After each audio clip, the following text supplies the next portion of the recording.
안녕하세요. 과학강연 달짝한 사이언스 사회를 맡은 서울시립과학관 최지훈입니다. 오늘도 많은 분들이 서울시립과학관 유튜브 채널과 아태이론물리센터 네이버 TV에 접속해 주셨는데요. 접속해 주신 모든 분들께 감사 인사드립니다. 달짝한 사이언스는 올해의 과학책을 한 달에 한 권씩 읽고 작가님을 만나 소통하는 과학 강연입니다. 강연은 1부 과학 강연과 2부 질의응답 시간으로 구성되어 있는데요. 강연 중에 궁금하신 점을 댓글로 달아주시면 2부 질의응답 시간에 작가님께서 직접 대답해 주실 예정입니다. 많은 참여 부탁드립니다.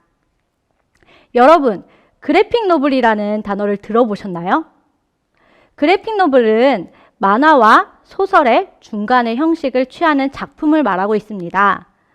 이달의 책 아톰 익스프레스가 그 형식이라고 합니다.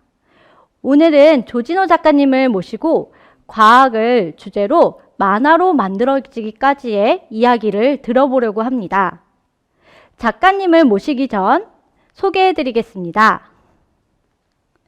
조진호 작가님은 서울대 생물교육학을 전공하시고 민족사관고등학교에서 생물교사로 활동하셨습니다. 그리고 NC 문화재단에서 근무하셨고요. 현재는 과학작가로 활동 중이십니다. 주요 저서로는 게놈 익스프레스, 그래비티 익스프레스, 아톰 익스프레스가 있습니다. 그럼 큰 박수로 조진호 작가님을 모셔볼까요? 네, 작가님 안녕하세요. 네, 작가님 그래픽 노블이라는 형식이 다소 조금 생소한데요. 이 분야의 활동을 시작한 게 어느 정도 되셨나요? 2013년도에 첫 책이 나왔으니까 한 7년 이제 된 것 같아요. 아, 7년 정도 되셨구나. 근데 앞에 이제 생물교사로도 활동하셨고 NC 문화재단에서도 근무하셨고 이 일을 같이 병행하시면서 진행을 하셨나요? 네, 그렇죠. 아, 네. 그럼 많이 힘들었던 점들이 많이 있었겠어요. 네, 힘들었는데 제가 한 거니까요. 아, 네. 그러면 오늘 작가님의 그 7년의 시간을 한번 이야기를 들어볼 수 있을 것 같은데요. 그럼 달짝한 사이언스 과학 강연을 시작해 볼까요? 다시 한번 큰 박수 부탁드립니다.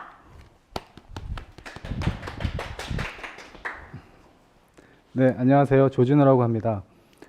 오늘 강연을 통해서 강연 의뢰가 왔을 때 무슨 내용으로 강연을 해야 될지 좀 막막했는데 제가 주로 몇 년 동안 했던 책이 과학사를 다루기 때문에 과학사에 관한 강연을 하는 것도 좋겠다 생각을 했는데 조금 자신이 없는 것도 있고 재미가 좀 없을 것 같아서 그냥 제가 몇 년 동안 했던 작업에 대한 경험 그리고 어떤 느낌 그리고 어떤 이런 일에 대한 가능성 이런 것들을 조금 공유를 좀 해보는 것이 좋겠다 생각이 좀 들었어요. 그러게 그 강연이 좀 더 유익할 수도 있고 좀 캐주얼한 느낌도 있고 해서 오늘은 그러니까 전반부에는 제가 그 과학책을 쓰게 된 그리고 과학만화책이라는 것을 쓰게 되는 데까지 어떤 과정이 있었나 이런 것들을 좀 말씀드려 볼 거고요. 후반부에는 구체적으로 이런 형식의 과학만화책을 쓸 때 어떤 일이 벌어지고 뭐 어떤 것이 좀 팁이 될 수 있고 이런 것에 대해서 좀 공유를 좀 해보는 시간으로 가져보도록 하겠습니다. 네, 그 어렸을 땐 제가 꿈이 과학자였어요. 그 많은 아이들이랑 비슷했는데 과학자가 아마 그 초등학생들 꿈을 적으라 그러면 상당 부분 이제 과학자라는 것을 요즘도 쓰는 걸로 알고 있는데 저도 어렸을 때 꿈이 과학자였습니다. 근데 그 이유는 그 일이 가장 좀 멋져 보였기 때문이거든요. 그리고 그런 꿈을 꾸게 된 데는 아무래도 제가 봤던 TV에서 나왔던 프로그램이라든가 영화라든가 책 이런 것이 영향을 많이 줬을 텐데요. 그 화면에 보이는 것은 그 스타워즈 제가 어렸을 때 그 거의 한두 달 제가 여기 푹 빠지게 해서 그 뭐 분별이 좀 안 될 정도로 푹 빠졌던 그런 영화인데요. 저런 영화가 또 있었고 또 집에 꽂혀 있던 책 중에서 요즘도 스테디셀러로서 쭉 읽혀지는 책이죠. 저 코스모스라는 책이 있었어요. 그리고 당시에 그 TV에서 저 코스모스 책에 대한 그 다큐멘터리를 하고 있었어요. 그래서 그거를 초등학생이 보기엔 좀 어려운 프로긴 했는데 그게 언제 하나 계속 기다렸던 기억이 있어요.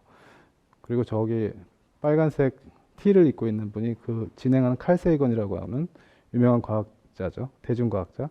예, 저런 것들이 영향을 좀 많이 줬던 것 같아요. 그래서 어렸을 때 그 저런 프로를 보고 특히 저 코스모스라는 작품을 보고 다큐멘터리까지 다 보고요. 그 밤하늘을 보면서 약간은 그 염세주의에 빠졌던 기억도 좀 있는데요. 그게 무슨 얘기냐면 그 내가 사는 곳이 전부가 아니고 굉장히 광활한 우주에서 티끌만한 점에 있고 그리고 나도 굉장히 작고 그리고 광대한 시간에서 제가 잠깐 사는 100년을 산다고 하더라도 찰나를 사는 거잖아요. 그런 것들이 경이롭기도 하면서 동시에 그 좀 무섭고 그리고 어떤 의미가 있나 그런 느낌까지 좀 들었거든요. 그래서 예, 좀 힘들었던 약간 그런 경험도 좀 있습니다. 그리고 제가 이제 나이를 조금 더 먹어가면서 그 이제 초등학교 고학년이 되는데 저는 만화 영화 많이 봤던 것 같아요. 저기 화면에 보이는 만화 영화들을 아시는 분들은 제 또래라고 할 수 있을 것 같은데 네, 뭐 하나하나 열거하기는 좀 어렵지만 근데 저 아톰이라는 캐릭터는 요즘도 그 어린아이들도 많이 보기 때문에 알 것 같은데 나머지 두 개는 아마 지금의 20, 30대, 30대는 좀 알 수도 있겠다. 20대 학생들까지는 좀 모를 것 같아요. 저런 걸 보면서 역시나 나의 꿈은 과학자다. 이렇게 확정하게 되는데 그 만화 영화에서 보면은 항상 이 과학자가 등장해요. 여기 하얀색 가운 입고 있는 이런 분들처럼. 근데 지금 생각해 보니까 이런 과학자들의 캐릭터가 상당히 무미건조한 느낌이 좀 드네요. 그 어떤 성격인지 잘 드러나지 않았던 것 같아요. 만화 영화에서. 굉장히 옳은 소리만 하고 있고 약간 AI 같은 그런 느낌을 좀 줬던 것 같은데. 네, 그래서 근데 생각해 보면 제가 그 전에 있었던 이런 과학자들과 그 여기 만화 영화에 등장하는 과학자는 좀 다른 사람들이긴 하죠. 그 만화 영화에 등장하는 과학자들은 엔지니어라고 할 수 있죠. 뭘 만드는 엔지니어고 그 전에 있던 과학자들은 우리가 아는 그 역사에 남아있는 많은 과학자들이죠. 근데 어쨌거나 과학 기술자에서 과학인이라고 했을 때 그런 게 되고 싶었죠. 커서. 네. 그리고 이제 중학교로 입학을 합니다. 중학교로 가서 중학교, 고등학교를 거쳐서 이제 과학 과목을 많이 듣게 되는데 제가 수학은 그래도 좀 곧잘해서 그 이과형 인물이다라고 스스로 규정을 했던 것 같아요. 중학교 때부터. 그래서 나중에 그래도 과학자가 되리라 생각하고 공부를 했는데 여기 있는 화면을 보면 여러분도 익숙한 화면인데 중학교, 고등학교 때부터 많이 풀었던 문제의 형태죠. 이거 문제를 지금 풀라고 하진 마세요. 예, 근데 저도 우연찮게 한 10여 년 전에 고등학교에서 과학교사로 근무하게 되는 기회가 있어서 한 7, 8년 정도를 고등학교 과학교사로 있었는데 그런 게 느껴지더라고요. 제가 중고등학교 때 했던 과학 문제랑 그 요즘에 풀고 있는 과학 문제랑 차이가 별로 없더라고요. 본질적으로 차이가 없고 그리고 학교에서 배우는 과학 내용도 큰 차이가 없어요. 그게 벌써 언제적 얘긴데 제가 중고등학교 시절이 강산이 몇 번 바뀌었을 시절인데 크게 바뀌지 않은 게 좀 이상할 정도인데요. 다른 것은 다 바뀌었는데 그 과학교육 현장은 크게 바뀐 게 없더라고요. 예. 뭐 근데 그게 큰 문제라기보다는 그럴 수밖에 없는 게 좀 있긴 할 텐데 그런 좀 바뀔 수는 있을 것 같은데 여전히 똑같은 것을 답습하고 있다는 것은 문제인 것 같긴 한데요. 그래서 그런 생각도 좀 해봤어요. 저 과학 쪽 인력이 너무 많이 양성되면 안 되는 이유가 있는 것이 아닐까. 이쪽에 종사하는 사람이 많아지면 안 되니까 좀 이렇게 커트하는 그런 아주 효과적인 커리큘럼을 진행하고 있는 것은 아닌가 뭐 이런 생각도 좀 들더라고요. 그리고 이런 중고등학교에서 이런 과정을 겪다 보면 대부분의 학생들이 과학과 좀 멀어지게 됩니다. 예, 그 많은 꿈을 과학자로 그렸던 아이들이 점점점 숫자가 줄어들어서 대학 갈 때쯤 되면 그 자연과학 계열로 가는 학생들의 숫자가 굉장히 적죠. 근데 그럼에도 불구하고 있다는 것은 뭐 좋은 거죠. 그래서 저도 대학교 진학을 할 때 이제 고민을 다른 학생들처럼 여전히 똑같이 이제 고민을 하게 됩니다. 어디로 진학을 해야 되나. 근데 어쨌거나 여러 가지 복합적인 이유가 있었는데 그래도 과학을 전공하는 쪽으로 대학을 진학하게 됩니다. 그래서 그 4년 동안 학부 과정을 거치게 되는데 여러 가지 필수 과목들을 배우게 되죠. 분자생물학, 세포생물학 뭐 여러 가지 과목들이 있는데 저기 보이는 화면에 있는 모습은 제가 익숙하게 봤던 장면인 것 같아요. 그 우리 과에도 저런 실험실들이 한 5개 정도 있었는데 뭐 분자생물학, 세포생물학, 발생생물학 뭐 여러 가지가 있었어요. 근데 거기를 기웃기웃하다 보면 저런 장면들이 보입니다. 그러니까 우리 선배 누나 형들이 저렇게 앉아서 뭔가 열심히 뭔가 기계를 돌리고 있고 뭘 적고 있고 또 많이 봤던 장면은 저기 개수대처럼 보이는 곳에서 플라스크를 열심히 닦는 모습들이었거든요. 마치 설거지 하듯이 계속 닦는 모습들인데 그리고 저도 저런 형들처럼 저쪽으로 진학을 해서 과학자가 돼볼까라는 관심이 여전히 있었어요. 그래서 한 몇 달 정도 일종의 약간 인턴처럼 일을 좀 도와주면서 해봤는데 그냥 결심했습니다. 이쪽 길은 제 길이 아닌 것 같다. 제 길이 아닌 것 같다 해서 한 6개월 정도 해보고 나왔던 것 같아요.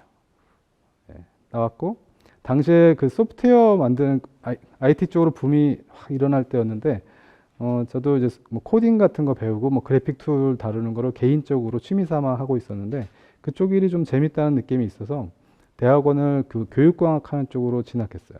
거기 그 실험실이 소프트웨어를 많이 다루는 데였어서 크게 관련성이 있나 싶긴 하지만 그래도 여기가 내가 갈 수 있는 유일한 데다 생각하고 진학을 했습니다. 진학을 하고 대학원을 다니던 중에 휴학을 하고 왜냐면 학교에 너무 오래 있는 것 같아서 그 학교에 뭐 귀신이 될 것 같은 느낌이 들더라고요. 너무 오랫동안 있다 보니까. 그래서 나와서 그 IT 회사에 취직을 했어요. IT 회사에 취직을 해서 한 2년 넘게 일을 하다가 나와서 회사를 창업했습니다. 회사를 창업했는데 게임 만드는 회사였어요. 그래서 이거는 이제 우리 회사에서 만들었던 많은 게임들 중에 그 한 게임을 제가 캡처 화면을 가지고 왔는데 혹시나 지금 대학생쯤이나 대학교 막 졸업한 학생들은 이 화면이 뭔지 아는 학생들이 좀 많을 텐데요. 우리 회사에서 만들었던 게임 중에서 가장 대표적인 게임인데 마법 학교 시리즈가 있었어요. 그래서 학교에서 마법도 배우고 모험도 떠나고 뭐 매력적인 선생님들이 있어요. 선생님들한테 마법도 배우고 또 뭐 애완동물 같은 거 키우고 뭐 이런 것도 있었는데 이 게임의 형식은 MMORPG 게임이라고 해서 특히 스토리텔링형 RPG 게임이라고 해서 어떤 미션이 주어지면 그걸 따라서 쭉 가게 되면 스토리가 쭉 펼쳐지는 거죠. 그래서 이런 게임을 만들었는데 우리 회사에서 가장 유명한 게임이고 우리 회사가 좀 커지게 되는 계기가 된 게임이었던 것 같아요. 근데 여러분들 바로 앞에 보이는 이 화면하고 이 화면을 비교해 보면 어떤 일을 하고 싶으신가요? 요게 좀 화면이 좀 짠해 보이죠? 쨍하고 그런데 저도 좋아했던 것 같아요. 그래서 이 회사에서 몇 년을 일을 하면서 밤새 게임 만들고 회의도 많이 하고 뭔가 그리고 움직이게 하고 이런 것들을 했던 것 같아요. 네. 몇 년 동안 쭉 하다가 그러다가 이 일을 저는 평생 할 줄 알았는데 회사가 이제 해가 갈수록 계속 상황이 바뀌더니 요즘 말하는 그 인수합병이라는 것이 돼요. 그래서 우리 회사가 큰 회사에 합병이 되면서 합병된 회사에서 한 자회사로 한 2, 3년 있다가 이제 흡수되면서 제가 잠깐 나오게 되는 상황이 발생하는데요. 회사에서.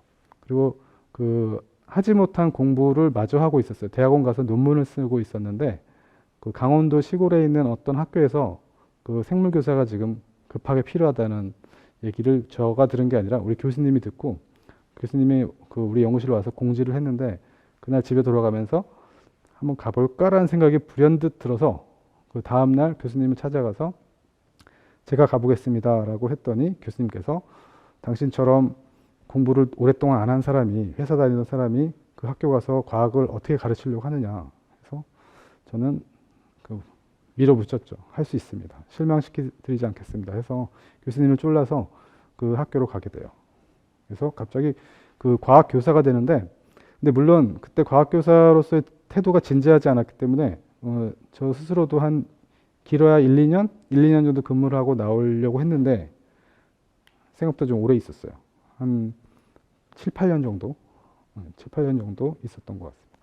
그리고 그 학교로 가서 굉장히 바쁘게 1, 2년을 살다가 한 3년 차, 2년 차 정도 되니까 시간이 좀 남아서 학교에 있는 좋은 도서관이 있었는데 도서관에서 과학책들을 읽기 시작했어요. 그러니까 저는 과학이랑 좀 멀어졌던 사람이거든요. 과학에 좀 넌더리가 나서 그 게임 회사를 시작했고 오랫동안 거의 10년 가까이 게임 일을 만들다가 그 이때부터 다시 과학을 접하게 되는데 그 좀 다른 각도로 과학을 보게 된 거죠. 근데 재미있어서 그 책들을 계속 편식하듯이 과학책을 좀 많이 봤던 것 같아요. 좋은 게 그 학교가 그 과학책이 굉장히 많았었어요. 도서관에. 그래서 굉장히 재밌게 책을 좀 많이 보게 됩니다. 이게 그 학교의 모습인데 그래도 좀 보여드릴게요. 제가 찍었던 사진들인데 이게 강원도 횡성에 있는 학교예요. 한복을 입고 다니는 학교인데 여러분들도 아실 수 있겠어요. 이 학교를. 네, 여기는 횡성이라는 곳은 우리나라에서 인구 밀도가 제일 적은 편에 있는 고장이라고 해요. 그리고 주변에 아무것도 없고 특히나 학교를 어떻게 그런 데다 세웠는지 주변에 하여튼 나가면 아무것도 없는 그런 학교였는데 저기서 이제 생활을 하게 됩니다. 근데 놀란 게 그 아까도 말씀드렸듯이 그 학생들의 생활도 비슷하더라고요. 제가 저도 고등학교 때 기숙사 학교 생활을 했는데 여기도 기숙사 학교로서 비슷한 생활들을 하고 있더라고요. 항상 피곤해하고 학생들이 입시에 시달리고 이런 모습들이 있는데요. 저기 화면에 보이는 것처럼 보통 남자들이 그 하는 꿈 중에 제일 끔찍한 꿈 중에 하나가요. 그 군대를 다시 가는 꿈인데 저도 그런 꿈을 꿔봤고요. 근데 식은땀 나고 그러거든요, 진짜. 그 꿈에서 영장이 날라오고 군대를 가야 된다고 하고 뭐 이런 상황인데 이거는 진짜 경험해 보지 않으면 그 꿈의 느낌을 아실 수가 없는데요. 근데 여기 학교에서 약간 비슷한 종류의 꿈을 꿨어요, 저도. 그 학생들이 입시에 시달리는 모습들을 계속 보다 보니까 제가 고3이 되는 꿈 같은 거 꾼 것 같아요. 여기 학교 생활하면서. 고3이 돼서 시험 공부를 하나도 안 했고 시험 문제가 나왔는데 하나도 안 보이고 뭐 이런 끔찍한 꿈인데 약간 비슷한 그런 식은땀 나는 그런 꿈을 꿨던 것 같습니다. 그런데 여기서부터 무슨 얘기를 하려고 하냐면 제가 이제 과학 만화가가 된 그 스토리가 여기서부터 시작되거든요. 사실 좀 길게 왔죠. 제가 게임 회사에서도 물론 그 그림을 그리는 친구들 많이 봅니다. 게임 회사에는 제 생각에는 우리나라에서 그림을 가장 잘 그리는 사람들이 모여 있는 집단이 게임 회사라고 생각해요. 정말 그림을 잘 그리는 친구들이 많은데 저는 뭐 그래픽 디자이너가 아니었기 때문에 직접 게임을 만들 때 그림을 그리진 않았죠. 근데 저도 항상 약간 어깨 너머로 하는 것들을 계속 구경을 많이 했던 것 같아요. 근데 이 학교에 가서 저런 만화, 저기 무슨 만화냐면 제가 야구부를 맡았던 또 선생님이었는데 그래서 야구부 그 감독으로서 약간 시그니처 그림 같은 거 저기 그려져 있죠. 그래서 이메일 보내고 할 때 저 그림을 항상 같이 보냈었거든요. 예, 첫 해. 그리고 첫 해에는 또 저 복장이 신기해서 저런 복장을 하고 사진을 많이 찍어서 뭐 SNS 상에 올렸는데 교장 선생님한테 호출당한 적이 있었어요. 그래서 저런 거 입고 자꾸 이상한 포즈 취하면서 SNS 올리지 마라. 학생들이 본다. 해가지고 혼났던 기억도 있는데. 예. 그리고 제 교실에는 저 화이트보드가 그 양쪽 벽면에 크게 길게 이렇게 있었어요. 그래서 저기에 항상 저런 화이트보드가 있으면 뭘 하죠? 사람들 낙서 본능이 있어서 저기다 낙서를 하게 되는데 저도 낙서를 했고 학생들이 뭐 오며 가며 하면서 저기다가 쓸데없는 것들 좀 그리고 했는데 다들 굉장히 재밌었어요. 재밌어서 아주 학교의 공식 낙서판처럼 돼 있었는데요. 이게 좀 발전을 하기 시작하는데 이런 만화로서 저건 이제 화이트보드는 아니고 학교에서 아이들이나 선생님들이 많이 가는 어떤 온라인 커뮤니티인데 저기에 가끔 저런 연재 만화를 올렸던 것 같아요. 저도 학생들도 하긴 했는데 저도 저 내용을 뭐 자세히 보실 필요는 없고 그 학교 학생들만 이해할 수 있는 어떤 그게 맥락이 있거든요, 저 안에. 그래서 저런 걸 보면서 학생들 되게 좋아하고 댓글도 많이 달고 이런 것들을 했던 것 같아요. 재밌으니까. 이거 괜히 넣었다. 이거는요, 제가 당시에 이제 소개팅을 나갔을 때 커리커처 얘기가 나와서 그분이랑 그래서 커리커처 자기 그려달라고 막 그러셔가지고 연습장 꺼내서 커리커처를 그렸는데 여기 이제 첫 번째 그렸던 커리커처고요. 그래서 너무 반응이 안 좋아서 다시 그려달라고 해서 여기 두 번째 그리고 이제 세 번째 이렇게 계속 그렸는데 계속 만족을 안 하셔서 계속 그리게 됐는데 그래서 이제 이분은 이제 한 번밖에 못 봤어요. 근데 어쨌든 이게 커리커처가, 근데 커리커처 얘기를 하자면, 커리커처가 커리커처다우려면요, 어떤 사람의 특징이 있지 않습니까? 어떤 사람은 뭐 코가 크거나, 어떤 사람은 눈이 작거나, 뭐 이런 특징들이 있는데, 그걸 좀 더 과장하면 돼요. 너무 똑같이 그리려고 하지 말고, 그 사람의 특징을 먼저 잡은 다음에, 그걸 더 크게 하거나 더 작게 하거나 하면 굉장히 비슷한 외모가 나옵니다. 네. 그래서 커리커처에 대해서 또 발전하기 시작했어요. 저희 어떤 본능이 점점 커져서 학생들 또 커리커처를 많이 그려줬던 것 같아요. 저 화이트보드에다가 저렇게 그려주면 굉장히 좋아하고 또 사진 찍어가고 그래서 뭐 수십 명 그린 것 같아요. 수백 명 그렸을 수도 있어요. 그래서 이런 것들하고 굉장히 대부분은 다 유쾌하게 받아들여요. 여기 보면 뭐 많죠. 그래서 커리커처를 그려주면 굉장히 좋아합니다. 선생님들도 그려달라고 해가지고 여기 선생님 그려준 것도 있고요. 네, 그럼 다들 자기 프로필 사진으로 쓰고 이러더라고요. 저도 좋아서 그려줬는데, 근데 주의할 게 커리커처는 한 10명 중에 1명은 좋아하지 않아요. 저렇게 그리면. 그리고 언젠가부터 저를 찾아오지 않아요. 그런 일이 발생하더라고요. 그리고 어떤 분은 페이스북 패친 삭제 당하고 뭐 이런 경우도 있었는데, 그래서 제가 가서 이제 설명을 하고요. 이게 커리커처가 이런 거다. 내가 당신이 싫어서 그런 게 아니고, 커리커처는 이렇게 해야 되는 거라고 생각했는데 미안하다. 뭐 이렇게 해서 그랬던 적이 좀 많았던 것 같아요. 요건 좀 특이한 시도를 해봤는데요. 그 학교에 시험이 많았어요. 물론 중간고사, 기말고사도 있었고, 뭐 각종 시험들이 많았는데, 시험 문제에 그래픽을 사용하기 시작했어요. 제가 시험 문제 자체가 너무 무미건조하다고 여겼기 때문에 이런 식으로 이제 그림이 많이 들어간 시험 문제들이 보이죠. 예, 그래서 선생님 그림 잘 그려요 하고 뭐 애들이 좋아하고 뭐 이랬던 것들이 있는데 거기에 힘을 받아서 제가 좀 대작을 만들게 되는데 이거는 중간고사였던 걸로 기억나는데 그 시험지를 무려 한 20페이지에 달하는 시험 문제를 만들었던 것 같아요. 여기에 이게 굉장히 스토리가 있어요. 어떤 할아버지 선생님하고 모험을 떠나는 건데 저게 사실 시험 문제예요. 그래서 여기 빈칸이라든가 말풍선이 보이는데 여기다가 뭘 써야 돼요, 학생들은. 그래서 그게 문제에 대한 답이 될 수도 있고 또는 문제가 아닌 듯한 빈 말풍선이 있는데요. 거기는 학생들이 그냥 쓰면 돼요. 어떤 거라도. 그래서 거기에 재치와 위트를 보게 되는데 가산점이 있어요.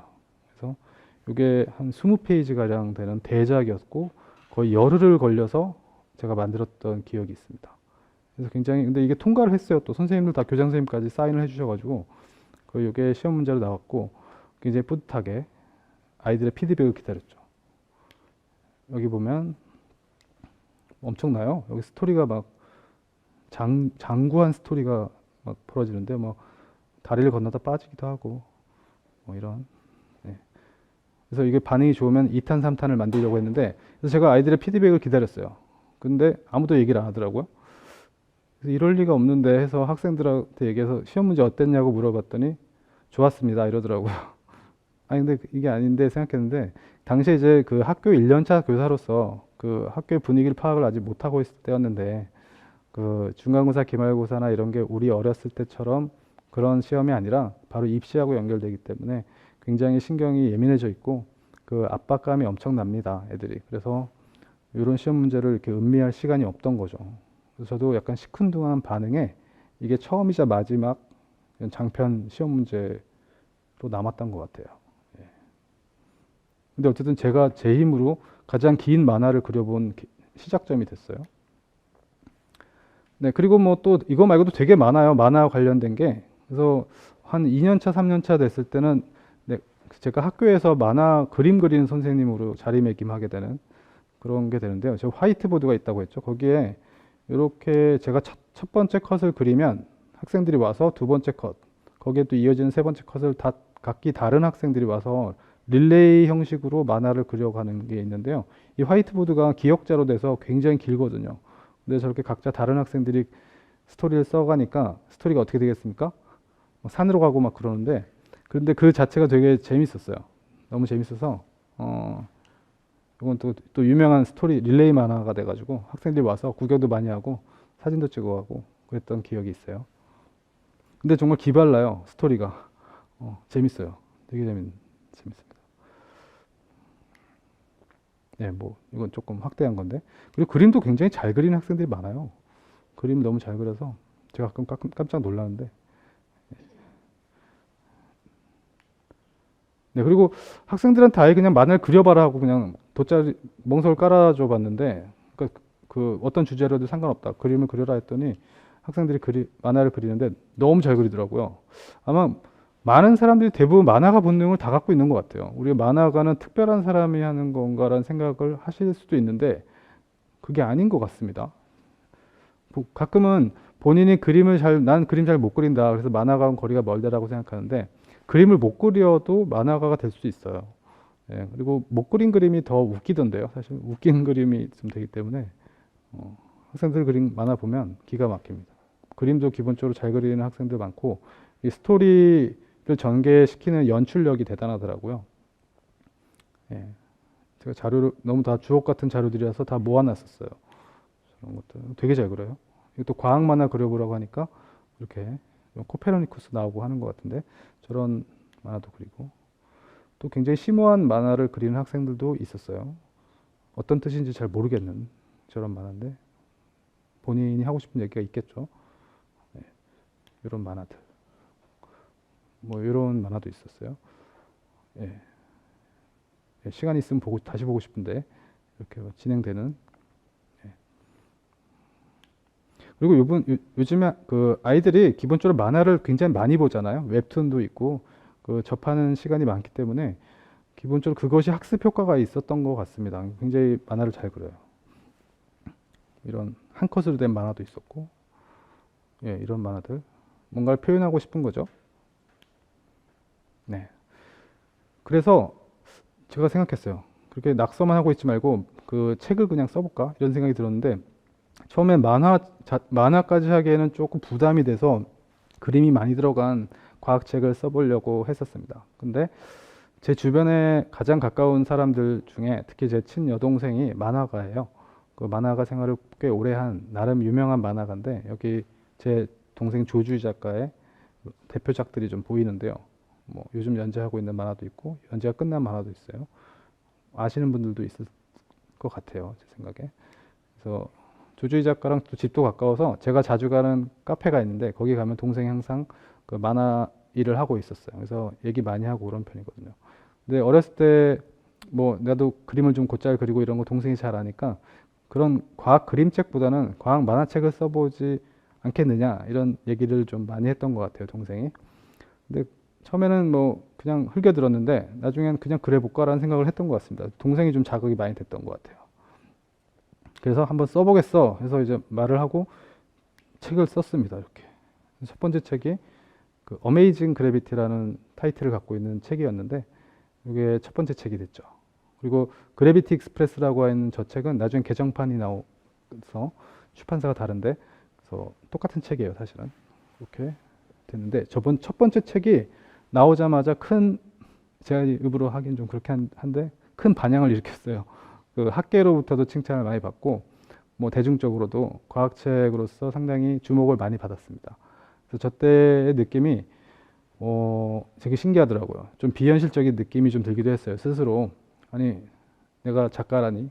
그리고 뭐 상도 많이 받고 그래서 한껏 고무됐던 것 같아요. 그리고 제일 기뻤던 거는 그 인터넷이나 여러 걸 통해서 이걸 읽은 사람들의 피드백들을 볼 때였어요.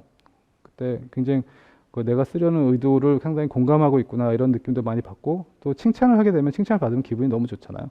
그리고 나 되게 잘하나 보다 이런 생각도 들면서 자신감도 생기고 뭐 별 큰 기대를 안 하고 쓴 책이었는데 이렇게 되니까 나 이제 만화책 써야 되겠다라는 생각을 좀 했던 것 같아요. 이번 첫 번째 책 이후로. 예. 그래서 바로 두 번째 책을 기다리지 말고 빨리 들어가자 해서 바로 두 번째 책이 게놈 익스프레스라는 책을 썼어요. 그래서 이거는 제가 그래도 생물 교사이기 때문에 이 첫 번째 책은 생물 주제라기보다는 중력에 가는 거니까 물리학에 좀 가깝죠. 물리학의 역사 같은 건데 학교에 있는 물리 교사 선생님께서 왜 물리 교사는 난데 왜 당신이 물리책을 쓰느냐 해가지고 반 농담인데 약간 뼈가 있는 듯한 그런 소리도 좀 많이 들었는데요. 예, 그래서 안 되겠다. 생물책을 써야겠다 해서 두 번째 책은 유전자에 관련된 책이죠. 그래서 저 주제도 쓰고 싶다는 생각이 바로 들긴 했어요. 그래서 유전자라는 게 우리가 보통 많이 쓰기도 하고 많이 듣는 단어거든요. 저게 과학 용어로서. 그리고 그걸 어떻게 받아들이고 있느냐. 대체로 받아들이고 있는 이미지가 있죠. 그 태어날 때 가지고 태어나는 거. 나의 어떤 날 결정하는 어떤 그거. 그리고 내가 바꿀 수 없는 거. 그리고 또 다음 세대한테도 전해주는 거. 그리고 이미지로 그리려 그러면 머릿속에 DNA 같은 걸 떠올리잖아요. 그래서 이런 건데 이게 근데 공부를 하다 보면 특히 학생들이 공부를 하다 보면 질문이 가장 많이 쏟아지는 게 바로 유전자에 대한 거예요. 보니까. 근데 유전자라는 단어는 하나인데 사실 여러 가지를 지칭하고 있거든요. 그 어떤 맥락에서는 그 유전자가 DNA의 염기 서열일 수도 있고 어떤 맥락에서는 뭐 DNA 뭐 단백질을 암호화하는 어떤 위치가 될 수도 있고 또는 뭐 RNA 분자를 뜻하기도 하고 그런데 그 교과서에는 그게 명확하게 안 돼 있기 때문에 학생들이 헷갈려하는 거거든요. 그래서 저도 이 책을 한껏 힘을 줘서 최선을 다해서 썼던 것 같아요. 두 번째 책이 나왔고 그리고 세 번째 책은 그래도 비교적 최근에 출간된 책인데 아톰 익스프레스라는 책이죠. 제목대로 원자에 대한 건데 뭐 원자 하면 보통 떠오르는 게 안에 있는 양성자, 중성자 있고 뭐 양자역학 나오고 전자의 움직임 뭐 이런 것들을 연상하는데 사실은 이 책은 그런 거에 대한 얘기가 아니라 원자 자체가 존재하느냐 안 하느냐에 대해서 수백 년 동안 이어졌던 논쟁들이 있어요. 뭐 화학 분야에서도 있었고 뭐 물리학 분야에서도 있었는데 그런 것들에 대해서 스토리를 담아서 만들었던 책입니다. 이런 책들을 썼어요.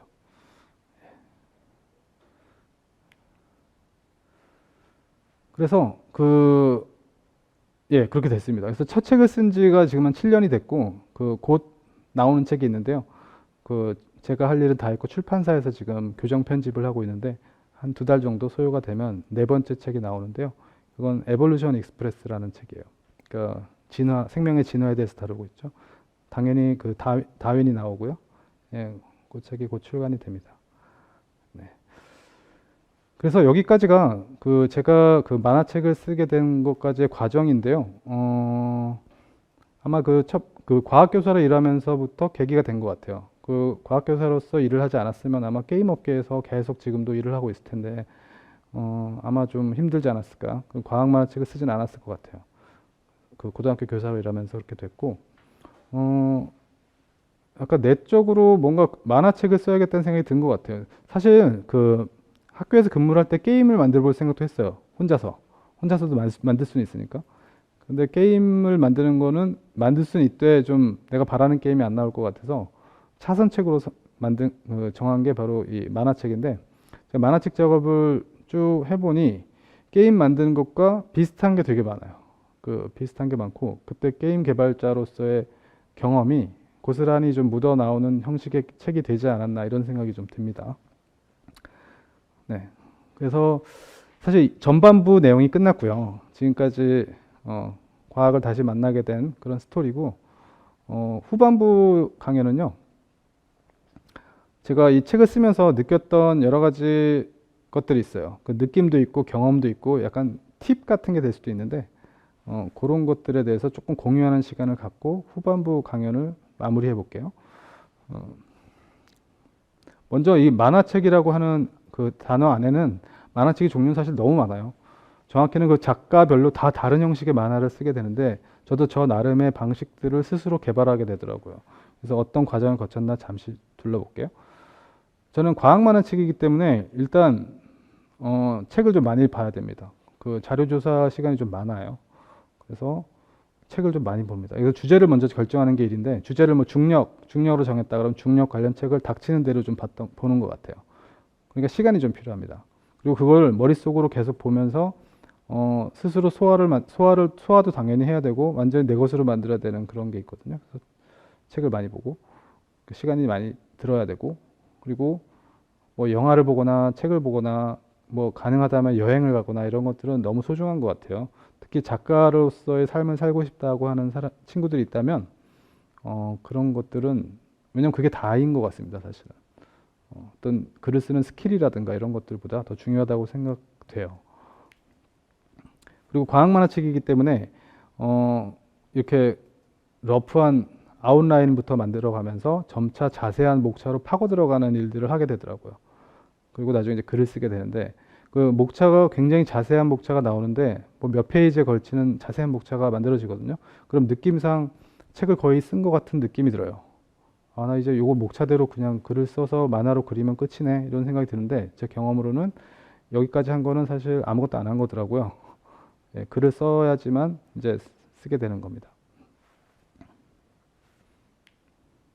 그리고 만화책이기 때문에 글이 완성되고 나서부터는 스토리를 만드는 게 그 다음 일이에요. 그러니까 표현을 하자면 글로 된 어떤 원문을 만화라는 형식으로 번역하는 작업이거든요. 그래서 스토리도 더 풍부하게 돼 있어야 되고 이제 콘티를 만들어야 됩니다. 그리고 만화가로서의 그 재미 또는 역량이 표현되는 게 바로 이 콘티 만드는 부분인 것 같아요. 그러니까 이제 모든 것이 저기에서 결정이 되는데 칸을 만들고 하는 건데 뭐 칸 만드는 게 일인가 생각이 드는데 거기에 다 들어가 있는 것 같아요. 좀 이따가 그 부분에 대해서는 다시 말씀드려볼게요. 이렇게 소프트웨어로 칸을 만들고 그 칸에 해당하는 거를 저 같은 경우는 연습장에다가 저렇게 저만 알아볼 수 있는 형태의 그림으로 그립니다. 그 다음에는 일종의 노동력이 필요한 시간이 왔어요. 그래서 그림을 이제 콘티에 있는 그림을 작화 작업을 하는 것인데 다행히 저는 그래도 디지털 시대에 와 있어서 저걸 종이에다 그리는 게 아니라 저런 기계와 소프트웨어를 이용해서 하게 되는데 근데 저런 타블렛 요즘 많이 쓰고 있는 액정 타블렛 같은 장비인데요. 저것으로 그리면 그림이 잘 그려질 것 같죠? 근데 그건 아니고 그냥 그림은 종이에다 그리는 게 더 잘 그려져요, 사실. 근데 저런 기계를 쓰는 이유는 수정과 편집의 시간을 굉장히 아낄 수 있죠. 종이에다 그린 걸 지운다고 생각해 보면 아, 과연 할 수 있을까 뭐 그런 생각이 좀 드는데 속도를 내게 하기 위해서 저런 장비를 쓰는 겁니다. 근데 저기 있는 사진은 약간 연출된 사진이네요. 지금 보니까 실제로는 작업을 할 때 이렇게 어둡게 해놓으면 눈 버립니다. 눈 버려서 좀 밝게 해놓는 편이고 그리고 이런 고글 같은 것도 쓰지 않으며 그리고 네, 많이 연출된 거네요. 네. 왜냐면 이게 굉장히 지루한 작업이라서 저도 하다가 저렇게 찍어서 올리면 사람들이 댓글을 달아주면 기분이 좋더라고요. 그래서 작업을 하면 이제 저 같은 경우는 동생은 이제 작업을 오랫동안 한 만화가이기 때문에 한 번에 그려버리기도 하더라고요. 근데 저는 그렇게 자신이 없어서 밑그림을 좀 그려요. 그 밑그림을 거칠게 그린 다음에 그다음에 포토샵 같은 데서 레이어를 하나 더 만들고 그 위에다가 선을 딴다고 표현을 하는데 깔끔하게 선을 따고 밑에 있는 그 지저분한 거를 안 보이게 해놓고 위에다가 채색을 하면 이렇게 짠 하고 만화가 완성되죠. 네. 쉬운 것 같이 보이네요. 이렇게 보니까. 근데 이게 과학사를 다루는 만화이기 때문에 골치 아픈 것이 하나 있는데 여기에 보이는 여러 건축물들과 뭐 탈 것들 그리고 의상 같은 경우가 여간 신경 쓰이는 게 아니더라고요. 그래서 고증을 해야 되는데 뭐 예를 들어 뭐 스위스의 뭐 19세기의 스위스의 어떤 도시의 장면이다라고 했을 때 그게 머릿속에 있을 리가 없잖아요. 그러니까 다행히 구글 있잖아요. 구글링을 해서 찾는 겁니다. 그래서 하다 보니까 검색하는 기술이 좀 발전하더라고요. 그래서 도움을 많이 받아요. 보통 만화가들 보니까 저도 만화 작업을 하면서 여러 만화가들과 이제 친분이 생겼는데 제가 아는 만화 작가들은 대부분 모니터를 하나 쓰는 게 아니라 여러 개 쓰더라고요. 그래서 저런 거를 찾을 때는 다른 모니터에서 나오게 해서 그걸 보면서 작업을 하시더라고요. 그리고 뭐 약간 이제 두서없는 문서들이 계속 나오는 것 같긴 한데요. 제가 여러 가지 막 짜집기 해가지고 처음에 만화를 할 때 근본적인 방향을 설정해야 되는 단계가 있었어요. 이 과학 만화책을 인물 중심으로 할 거냐, 아니면 시대별로 할 거냐, 뭐 이런 것들이거든요. 인물 중심으로 한다면 뭐 찰스 다윈에 대한 과학 만화책을 쓸 수도 있고, 뭐 아인슈타인에 대한 과학 만화책을 쓸 수도 있는데, 약간 진부한 느낌이 들어서 그래서 시대별로 하게 되면 뭐 현대과학, 근대과학 뭐 이렇게 나올 텐데 그것도 좀 별로인 것 같고, 그래서 주제를 정해서 그걸 하는 걸로 했어요. 제가 그래서 지금 나오고 있는 책들처럼 뭐 그래비티, 뭐 에볼루션, 뭐 아톰 이런 것처럼. 근데 주제를 정하고 쓰는 것도 이게 쉬운 게 아니더라고요. 너무 방대해서 이야기가. 그래서 스토리를 만드는 게 가장 중요한데 어떤 내용을 전달해야겠다라는 강박관념이 처음에 있었어요. 중력하면 중력에 대해서 확실하게 사람들을 이해시키고 하기 위해서 어떤 스토리라 어떤 목차로 이렇게 쭉 가야 되나를 너무 신경 쓰다 보니까 좀 엉망이 되더라고요. 잘 어렵고요, 사실. 그래서 그런 것보다는 스토리를 잡아야겠다라는 생각을 했어요. 기승전이 있어야 되거든요. 어떤 식으로 쭉 흘러가게 하는. 중력을 한다 그러면 중력을 어떤 식으로 어떤 부분을 이렇게 쭉 그 독자들이 경험을 하게 하면서 가야 되는가가 되게 중요한데 그걸 잡기 위해서 노력을 하는 것 같습니다. 초반에. 근데 다른 방법이 없고 책을 계속 읽는 거예요. 그러다 보면 머릿속에 조금 더 뚜렷해집니다. 그리고 제가 게임 개발자였기 때문에 게임처럼 만들자라는 생각을 그냥 무의식 중에 한 것 같아요. 그 스토리 진행형 게임처럼 그 일행들이 난관에 봉착하기도 하고 뭐 문제를 해결하기도 하고 뭐 우회하기도 하고 이러면서 쭉 나가잖아요. 그런 것처럼 책을 그런 느낌으로 만들었던 것 같습니다. 근데 보통 과학 만화책 하면 너무 가르쳐 주려고 하는, 알려주려고 하는 강박증이 있을 수도 있어요. 처음에 과학 만화책을 쓸 때. 근데 그런 것들을 좀 약간 탈피하려고 노력했던 것 같아요. 여기 나오네요. 그래서 가르치려고 하지 않았다. 그리고 뭐 커리큘럼 같은 것을 자꾸 강박증 같은 건 좀 떨쳐내려고 했다. 뭐 이런 것들이 있어요. 네. 요거는 콘티를 만들고 있는 장면이네요.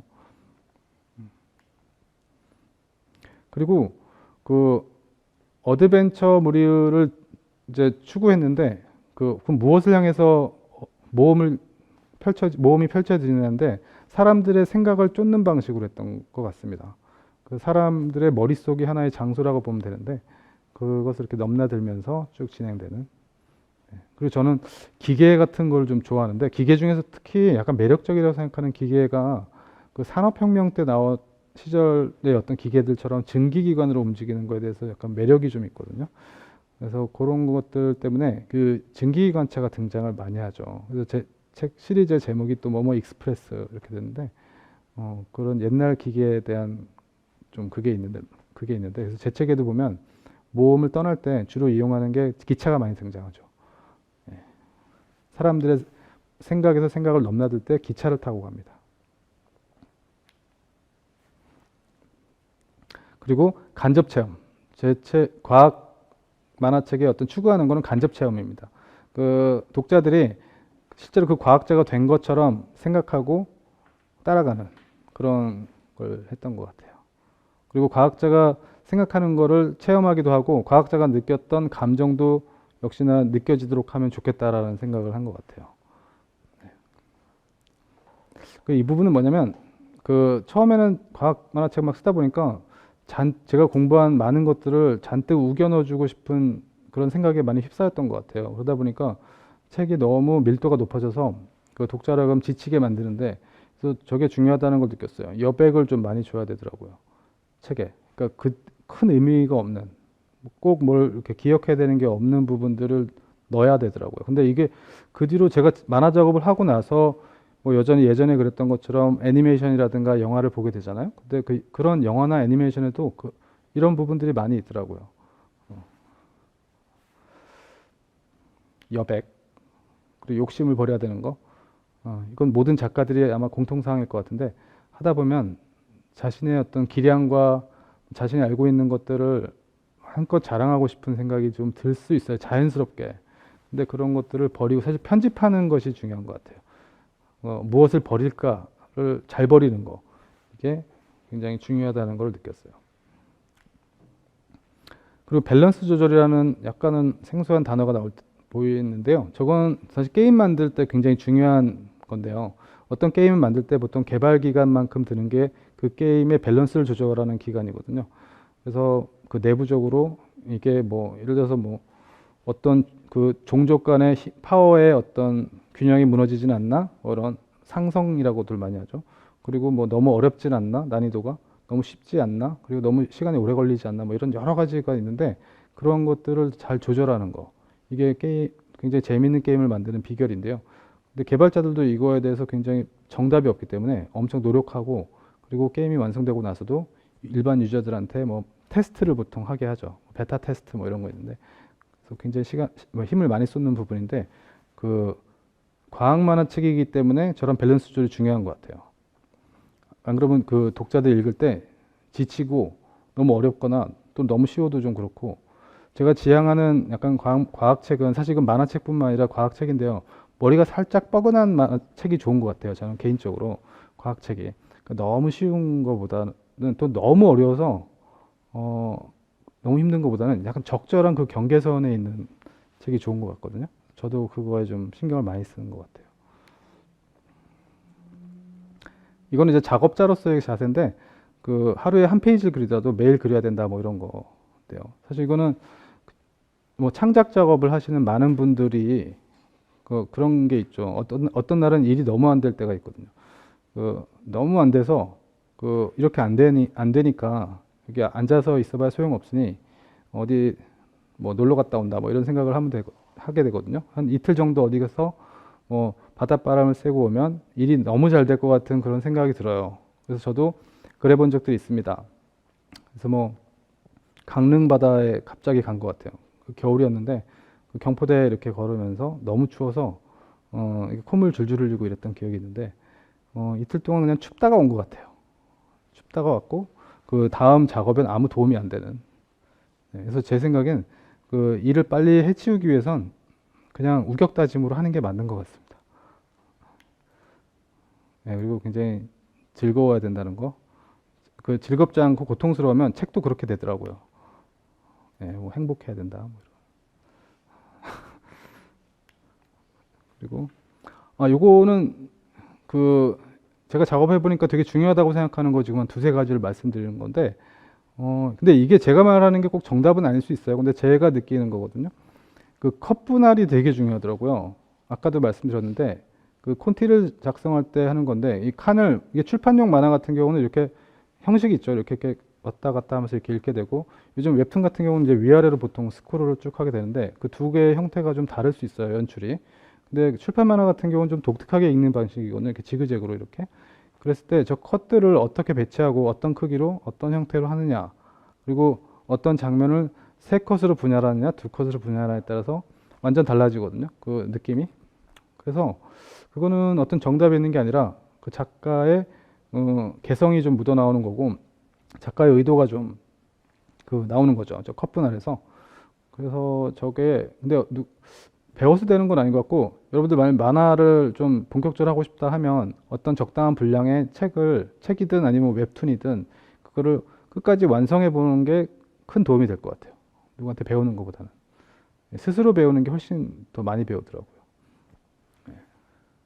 그래서 저 컷 분할을 하는 거는 일단 영화로 치자면 감독이 하는 역할이랑 비슷해요. 영화 감독이 하는 거랑 비슷한데 제가 아는 유명한 만화 작가님도 저처럼 혼자 작업하는 게 아니라 팀이 있어요. 그래서 그 스토리 작가도 따로 있는데 스토리 작가가 글을 써서 오면 그분께서 연출을 하는 겁니다. 저렇게 콘티 형식으로 만들어서 컷 분할을 하는 연출을 하고 그거를 이제 제작팀에다가 건네주면 제작팀에서는 이제 작화가 되면서 완성품으로 나오게 되죠. 굉장히 기계적으로 작업을 하시는데 부럽더라고요. 그렇게 팀이 있으니까.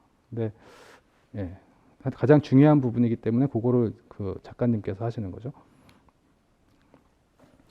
그리고 저 캐릭터가 많이 나오는 게 되죠. 만화니까. 근데 저게 만화의 큰 장점이고 등장인물들을 굉장히 생동감 있게 만들죠. 만화가니까 가능한 거죠. 물론 소설 같은 경우도 등장인물을 생동감 있게 그릴 수 있지만 만화는 이게 바로 직관적으로 보여주고 좀 쉽게 보여주는 형식이죠. 캐릭터를 어떻게 만들어야 될지 고민이 많았거든요. 그 그리는 스타일이 이제 저기에 나오게 되는데 저 같은 경우는 처음에 너무 사실적으로 그리다 보니까 오히려 이상하더라고요. 그 그림을 사실적으로 그리면 더 비현실적으로 되는 느낌이 있습니다. 근데 오히려 간단하게 그릴 때 좀 더 현실적으로 느껴지는 게 있거든요. 그래서 2D 애니메이션이 여전히 각광받고 있는 이유기도 한데 저도 그리다 보니까 이런 스타일이 제일 편한 것 같더라고요. 그래서 이렇게 그렸는데 그 눈이 되게 중요하다는 거 알았어요. 그 사람의 표정의 거의 한 70% 정도는 눈에서 나타나는 거라는 거를 이제 만화 작업을 하면서 알게 됐거든요. 그래서 눈동자의 모습, 어디에 가 있느냐, 눈동자가, 그리고 눈동자와 이 눈썹의 조화, 둘 사이 어떻게 되어 있느냐에 따라서 이게 화가 난 건지, 뭐 아니면 뭐 당황하고 있는 뭔지 하여튼 이런 것이 보여요. 그러다 보니까 저 같은 경우는 눈동자가 좀 작거든요. 눈동자를 좀 작게 그리게 되는데 작게 그렸을 때 좀 더 생동감 있게 나타나는 것 같더라고요. 근데 어떤 만화들은 눈동자가 되게 큰 것도 있죠. 특히 일본이나 한국 만화 같은 경우 그런 게 많은데 그랬을 때 조금 비현실적이고 저 개인적으로는 좀 그렇더라고요. 그리고 캐릭터 중에서 좀 신비한 캐릭터들이 좀 있죠. 성격을 알 수 없는 그런 캐릭터들은 이렇게 안경을 씌워주면 되더라고요. 안경 씌워서 눈을 가려주면 약간 신비한 캐릭터로 되더라고요. 네, 눈을 가려주니까.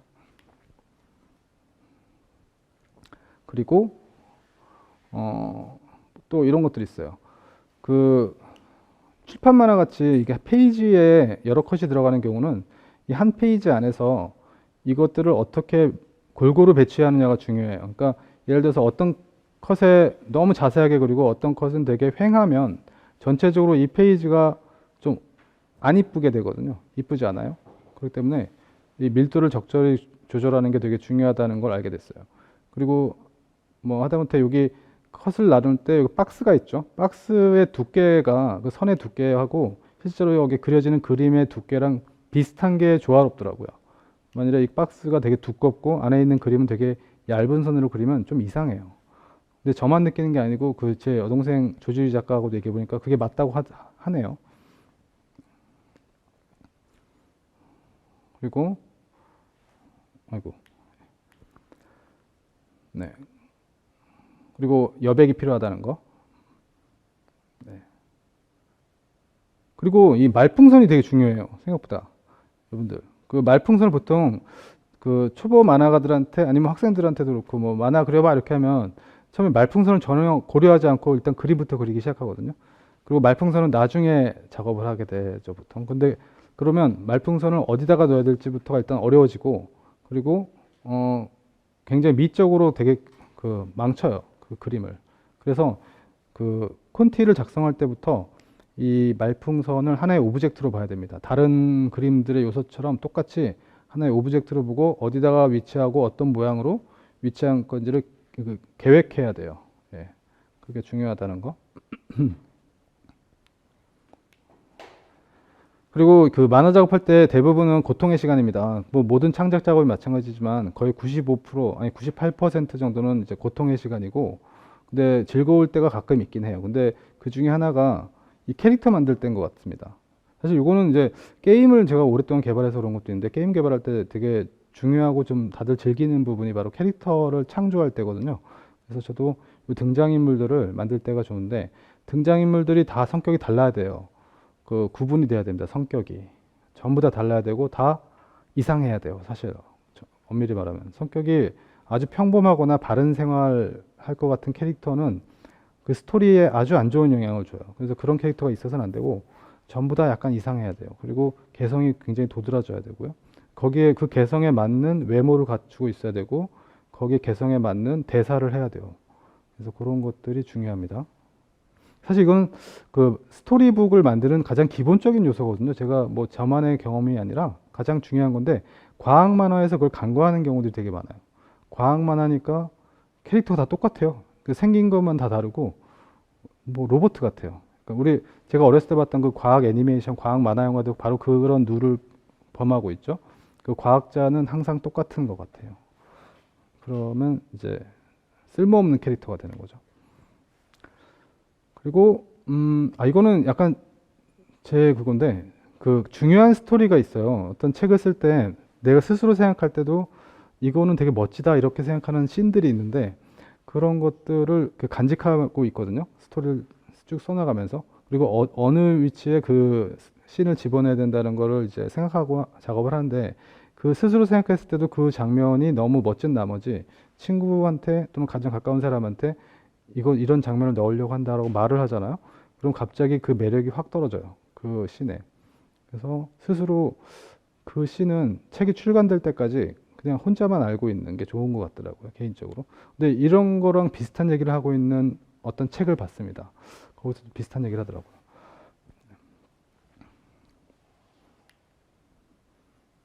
그리고 예, 오픈된 결말. 제가 추구하는 거는 과학 자체가 오픈된 결말이 없죠. 사실 과학 자체가. 계속 가는 거기 때문에 앞으로 과학이 발전하면 어느 순간에는 더 할 게 없는 상황이 올까요? 당연히 없죠. 그런 건. 모르는 게 더 많아지죠. 계속. 예, 그러니까 오픈된 결말로 하고 제 책도 항상 마지막에 결말이 좀 약간 허무하게 오픈되어 있는 결말로 가죠. 근데 저는 영화나 그런 거 볼 때 그렇게 마무리되지 않고 오픈된 게 좀 좋은 느낌이 있더라고요. 저는 개인적으로. 저게 뭐 이런 말이 써 있네요. 나니까 이렇게 할 수 이거 약간 재수없는 말처럼 보이는데 이게 뭐냐면 제가 설명을 할게요. 이게 제가 잘한다는 게 아니라 저는 과학적 소양이 이런 전문적인 어떤 내용을 쓸 만큼 충분하지 않다고 생각해요. 객관적으로도 그렇고요. 물론 제가 전공은 과학을 했긴 했지만 과학 교사라도 있었지만 전 과학의 분야가 너무 많잖아요. 그런 것들에 대해서 어떻게 다 머릿속에 많은 걸 알고 있겠습니까? 잘 모르는데 오히려 일반인의 소양과 비슷하다고 볼 수 있는데 그러니까 어떤 흥미있는 주제를 정하고 나서 한동안 공부를 해요. 거기에 대해서. 공부를 하고 그걸 내가 나름 소화해서 책으로 쓰게 되는데 근데 그렇기 때문에 과학 대중서로서 꽤 괜찮은 책이 나온다라는 얘기를 많이 들었어요. 주변으로부터. 그래서 가끔 어떤 어려운 주제가 있을 때는 예를 들어서 어떤 교수님한테 교수님이 기초적인 어떤 원고를 써주시면 제가 그거를 만화로 쓰는 건 어떨까라는 얘기도 좀 해봤거든요. 그러니까 교수님이 별로 좋은 생각이 아닌 것 같다라고 말씀하시더라고요. 왜냐면 자기네들은 이 대중서를 쓰는 게 너무 어렵대요. 왜냐면 어디가 어렵고 어디가 뭐 쉬운지 이게 이미 분간이 잘 안 된다고 하네요. 그 대중들한테 얘기할 때.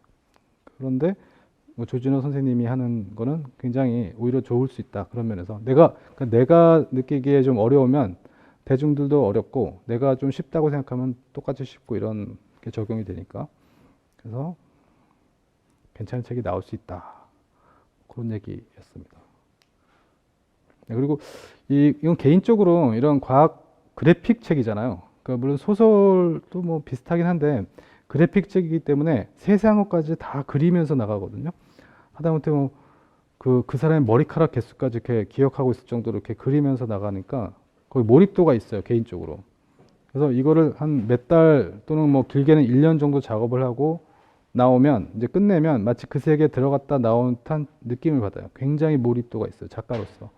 그리고 감정도 그리고 거기에 나오는 모든 등장인물과 뭐 배경들이 전부 다 내가 그린 것임에도 불구하고 마치 객관적으로 보이기 시작하거든요. 어느 시점에. 그래서 중간에 어떤 등장인물이 이제 이별을 고한다. 헤어진다고 그랬을 때는 약간 눈물이 핑 돌기까지예요. 그리면서.